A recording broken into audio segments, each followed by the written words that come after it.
देखिए आज की चर्चा में अगर जिक्र लालू प्रसाद यादव की तबीयत का नहीं होगा तो चर्चा अधूरी रह जाएगी। हमने देखा कि बीते दिनों उनकी तबीयत नासाज हुई थी, जिसके बाद दिल्ली एम्स भी उन्हें ले जाया गया था और वहां पर राजनाथ सिंह ने भी उनसे मुलाकात की थी। क्या खबर है राजद की, कैसे हैं अब लालू प्रसाद यादव? आप भी नहीं, देखिए लालू यादव और तेजस्वी यादव के बिना बिहार की राजनीति की चर्चा कैसे हो सकती है? अधूरी रहेगी, ठीक है ना, पूरी ही नहीं होगी। तो भाई देखिए, हमने क्या कहा कि अभी महाराज हैं नीतीश कुमार और उन्हें चुनौती किनसे मिल रही है? चुनौती मिली है राजद से, बिल्कुल, ठीक है ना। और चुनौती देने वाले कौन है? तेजस्वी यादव है। तो लालू यादव सेहतमंद रहे, यह हम सभी कामना करते हैं। बड़े नेता हैं, ठीक है, सामाजिक क्रांति के योद्धा माने जाते हैं, कई लोग कहते हैं जंगल राज के जनक हैं, ठीक है। लेकिन खैर, राजनीति में विवाद तो होता ही होता है। तो लालू यादव सेहतमंद रहे, इसकी चिंता परिवार वालों को तो है ही, इसकी चिंता एनडीए वालों को भी है।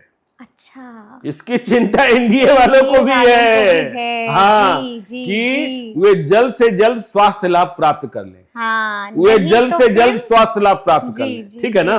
इसकी चिंता एनडीए वालों को भी, हाँ, वह भी भगवान से मना रहे हैं कि लालू यादव, हाँ, ठीक हो जाएं, लालू यादव जल्दी से ठीक हो जाएं, हाँ। वह बाहर निकले, कुछ बोले जिस पर विवाद हो। भाई लालू यादव बोल देते हैं तो वह खबर बन जाती है। अब देखे ना भाई, अमित शाह ने लोकसभा में वक्फ बिल पर जब अपनी बातें रख रहे थे तो उन्होंने कहा कि लालू यादव का सपना, जो अधूरा सपना है, वो हम पूरा कर रहे हैं। यह तो बाद में लालू यादव ने पूरा वीडियो दिखाया कि हम क्या कह रहे थे, और फिर वही राजनीति जेडीयू कर रही है कि भाई हम पसमानदा मुसलमानों को। तो लालू यादव, अब देखिए, जब चल रहा था महाकुंभ चल रहा था, लालू यादव ने कह दिया था महाकुंभ फालतू है, हाँ। तो फिर जो सनातन है वो किस तरीके से दुखी हुए थे, योगी आदित्यनाथ ने क्या जवाब दिया था। तो लालू यादव का सेहतमंद होना, और लालू यादव मतलब जिन्होंने अपना उत्तराधिकारी तेजस्वी यादव को बना रखा है। तेजस्वी यादव को देखिए, हम बार बार कहते हैं आलस्य छोड़ना होगा। तेजस्वी यादव को अमित शाह, नरेंद्र मोदी की तरह राजनीति करनी होगी, 24 घंटे की राजनीति, 24/7 जागना। और अब भी देखिए, जब आप बिहार इलेक्शन पॉडकास्ट कर रही हैं, एनडीए के मुकाबले आरजेडी की तैयारी बहुत कमजोर है। बिल्कुल, हाँ, लापतागंज में है, लापतागंज में है। जबकि बीजेपी के राष्ट्रीय महासचिव विनोद तावड़े जिलों की यात्रा कर रहे हैं, वह अपने कार्यकर्ताओं को बता रहे हैं कि हमारे चुनाव के मसले क्या होंगे, हमारे भीतर कौन सी कमजोरी है, हमारी ताकत क्या है, हमें क्या बात करनी है, हमें क्या बात नहीं करनी है, यह जानकारी दे रहे हैं। लेकिन तेजस्वी यादव से मिलना कितना मुश्किल होता है, यह हमने पहले भी कहा है कि अमित शाह से आप मिल ले सकते हैं, तेजस्वी यादव से मिलना बहुत कठिन है, बहुत कठिन। अमित शाह के यहाँ आप मुलाकात का वक्त मांगिए, 24 घंटे के भीतर आपके पास संदेशा आ जाता है। लेकिन यहाँ आप किससे बात करेंगे? कभी अदनान से बात कीजिए, कभी प्रीतम से बात कीजिए, कभी संजय यादव से बात कीजिए, आप बात ही करते रह जाएंगे। और जब संवाद, नेता संवाद छोड़ देना, तो फिर आपको ग्राउंड जीरो पर देखिए, तेजस्वी यादव सबसे मजबूत 32% वोटों के मालिक, और जिस एंटी इनकम्बेंसी की बात आप कर रही थी, जो आप देखिए सी वोटर सर्वे में भी दिखाई पड़ा था कि 41% लोग तेजस्वी यादव को पसंद करते हैं। लेकिन 41% लोग तेजस्वी यादव के उम्मीदवारों को भी पसंद कर ले, ऐसा नहीं है। 50% लोग सरकार बदलना चाहते हैं। तो 50% लोग यदि नीतीश कुमार की सरकार को बदलना चाहते हैं, तो इसका मतलब यह भी नहीं है कि 50% लोग तेजस्वी यादव की सरकार बनाना चाहते हैं, ठीक है ना।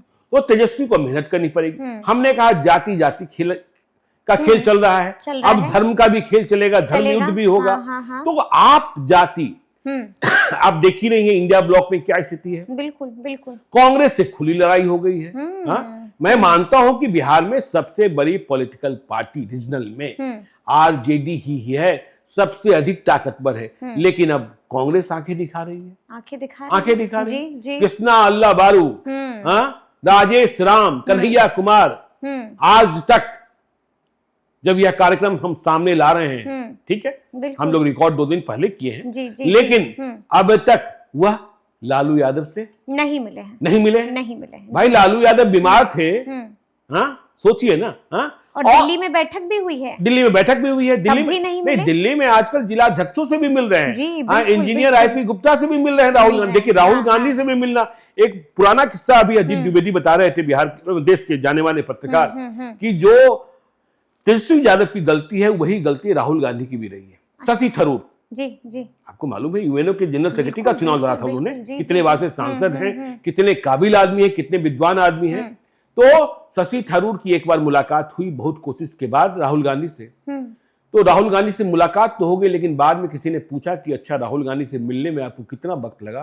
तो शशि थरूर ने बताया 2.5 साल का वक्त लगा। 2.5 साल का वक्त लगा। ठीक है ना, इतने बड़े कद्दावर नेता। हाँ, तो इतने बड़े कद्दावर नेता।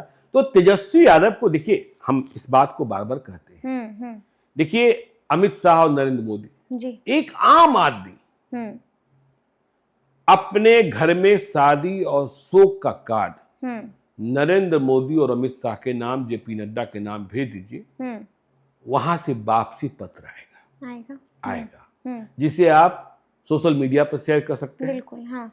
जो ठीक से समझते नहीं है उन्हें लगेगा कि भाई नरेंद्र मोदी इनको जानते भी हैं, हाँ, बिल्कुल, जी, अमित शाह इनको जानते भी हैं। तो एक बात कही गई है राजनीति की प्रारंभिक पाठशाला में कि यदि आपको बड़ा बनना है तो कम से कम रोज 100 लोगों से मिलिए, कम से कम रोज 100 लोगों से, नए लोगों से टेलीफोन पर बात कीजिए। अच्छा। अब सोचिए ना, तेजस्वी यादव राघोपुर के, सिमरी बख्तियारपुर के, अलौली के, चाहे जहां की बात कर लीजिए, वहां के गांव के किसी एक व्यक्ति को फोन कर ले, एक लड़के को फोन कर ले, अरे मुझे खबर मिली कि तुम्हारी माँ बीमार है, अरे तुम्हारी भाभी बीमार है, हाँ, बहन की शादी तुमने की है। हाँ। अब सोचिए आजकल तो हर फोन में कॉल रिकॉर्डिंग रहता है। बिल्कुल बिल्कुल, वह लड़का तो सोचिए हो जाएगा, जिंदगी भर के लिए तेजस्वी यादव का हो जाएगा। बिल्कुल। और वह उस ऑडियो को इतना वायरल करेगा कि देखिए तेजस्वी भैया ने हमको फोन किया और कहा कि तुम चिंता मत करो। लालू यादव क्या करते रहे हैं? बिल्कुल, बिल्कुल। लालू यादव, आपको याद होगा, आपने भी देखा है,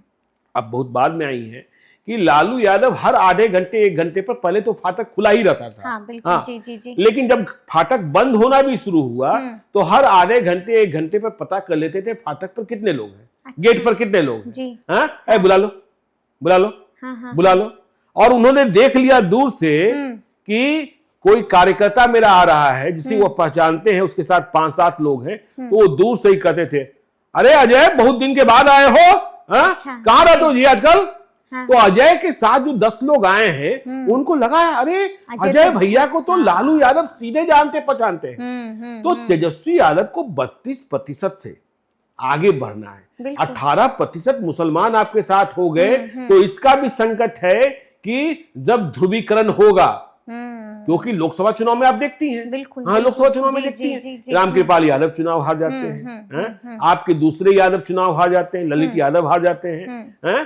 तो भाई आपके यादव वोट बैंक में भी सेनवाई, ठीक है, मैं मानता हूं कि आप चूंकि उस ताज को हासिल करने की लड़ाई लड़ रहे हैं, यादवों को लगेगा कि 1990 का दौर वापस आ रहा है, इसलिए वह वोट विभाजित नहीं होगा, लेकिन आपको दूसरों को जोड़ना भी होगा और इस खतरे को भी महसूस करना होगा कि आपने और आपके पिता ने इतने तोप गोप हर जिले में पैदा किए हैं कि आपको सबसे अधिक खतरा यादवों के तोप गोप जो स्थानीय है उनसे ही है, जिन्हें आपने टिकट नहीं दिया वो आपके खिलाफ हो जाते हैं। और चुनाव, मैं बार बार कहता हूं, 70% सीटें ऐसी हैं जहां 5,000 से 12,000 में नतीजे आते हैं। भाई आपने देखा ना, बेलागंज में सुरेंद्र यादव के बेटे को मनोरमा देवी ने नहीं हराया, ठीक है, माहौल ऐसा बन गया। वैसे आप कहेंगे कि भाई अमजद को मिला वोट भी जोड़ दीजिए, तब भी मनोरमा देवी ही जीत रही है, नहीं, लेकिन माहौल बना, हाँ, माहौल बना।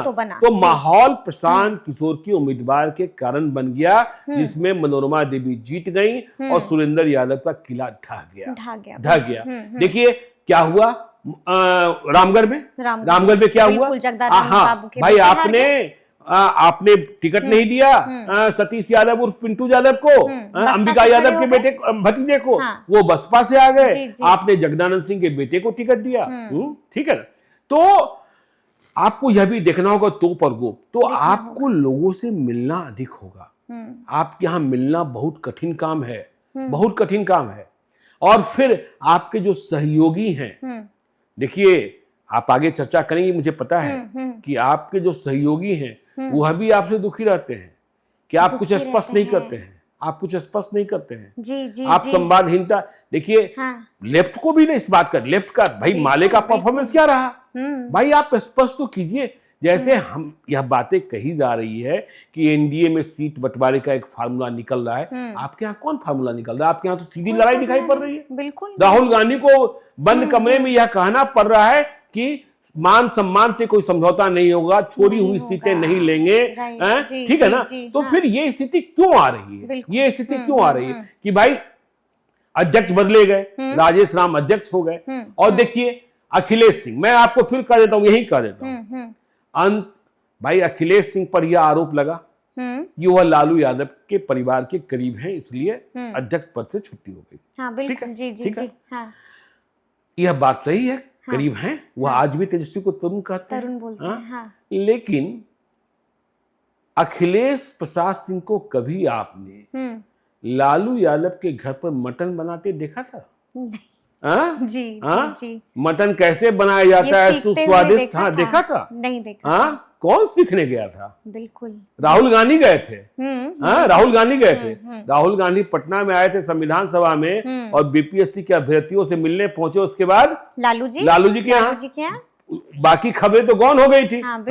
तो भाई परिवार के करीबी होना और सहयोगी दलों से करीबी होना, और हम फिर कह रहे हैं अंत में ऐसा ही वक्त आएगा कि जिस तरीके से कृष्णा अलावरू और राजेश राम ने कर रखा है कि समझौता होगा, कांग्रेस आरजेडी अलग नहीं लड़ेगी, यह बात आपको हम हाँ, यह बात हाँ, ठीक है ना, ठीक है। लेकिन वह समझौता फिर से आप देखिएगा कि अखिलेश सिंह ही कराएंगे, अखिलेश सिंह कराएंगे, अखिलेश सिंह ही कराएंगे, क्योंकि बिना दरवाजा खटखटाए लालू यादव के यहाँ अखिलेश सिंह जा सकते हैं, राजेश राम नहीं जा सकते हैं। देखिए इतना विवाद हो रहा था कि जिला अध्यक्षों की नियुक्ति में अखिलेश सिंह ने ये किया वो किया, फिर से वही सारे हो गए, सिर्फ पूर्णिया में एक बदलाव हुआ कांग्रेस में। तो ये स्थिति परिस्थिति तो आपको दिखाई पड़ेगी, बिल्कुल। अभी आपने जिक्र कर दिया जनसुराज के सूत्रधार प्रशांत किशोर का भी 11 तारीख को अग्नि परीक्षा है, क्या लगता है साबित कर पाएंगे प्रशांत किशोर खुद को? देखिए प्रशांत किशोर ने वह बात तो अब कहनी छोड़ दी कि 125 सीटें, 130 सीटें, 140 सीटें यदि मुझे आएगी तो मैं मानूंगा कि प्रशांत किशोर हार गए। बिल्कुल, बिल्कुल। तो अब यह नहीं कर सकते। प्रशांत किशोर सरकार बनाने जा रहे हैं या मुख्य विपक्षी दल की भूमिका में होंगे, मुझे यह बात भी सही नहीं लगती, ठीक है ना। प्रशांत किशोर के सामने एक गंभीर चुनौती है, और जिस बात का जिक्र आपने किया कि 11 अप्रैल पटना का गांधी मैदान 2 बजे दिन से उनकी सभा शुरू होगी, और शाम को मोबाइल के फ्लैश लाइट से मालूम होगा कि पटना कितना भरा, पटना कितना खाली रहा। यदि प्रशांत किशोर की सभा में, रैली में 2 लाख से कम लोग आए, 5 लाख का दावा किया जा रहा है, तो प्रशांत किशोर खुश हो जाएंगे। लेकिन यदि 2 लाख से अधिक लोग आ गए और मोबाइल का फ्लैश लाइट जल गया, तो फिर प्रशांत किशोर की चर्चा बहुत तेज होने लगेगी।